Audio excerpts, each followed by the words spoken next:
ভালোই ভিড় রয়েছে কিন্তু।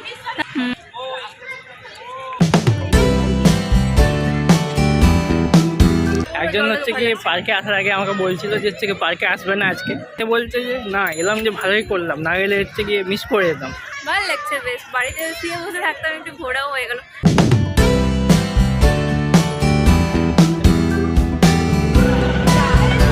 আজকে প্রায় অনেক বছর পর, 6 বছর পর এলাম এই পার্কে। বেশ ভালোই লাগছে অনেকদিন পর পার্কে এসে। কোথাও ঘুরতে গেলে বেশ মাইন্ডটাও বেশ ফ্রেশ। অনেক কিছু চেঞ্জ হয়েছে এখন পার্কের মধ্যে, যেমন হচ্ছে কি আগে এত খাওয়ার ফুড স্টল ছিল না, এখন অনেক কটাই ফুড স্টল রয়েছে, বেশ ভালোই লাগছে। এখানে মনে হয় কারোর হচ্ছে গিয়ে বিয়ে হওয়ার আছে, আজকে হয়তো হবে। বেশ ভালো ডেকোরেশন করছে। কি তোমার ভাইয়ের বিয়েটাও এখানে দেবে নাকি? একদম। বাহ, বেশ ভালোই তো। এই যে একজন এখন রিলস বানানোর জন্য জায়গা খুঁজে যাচ্ছে।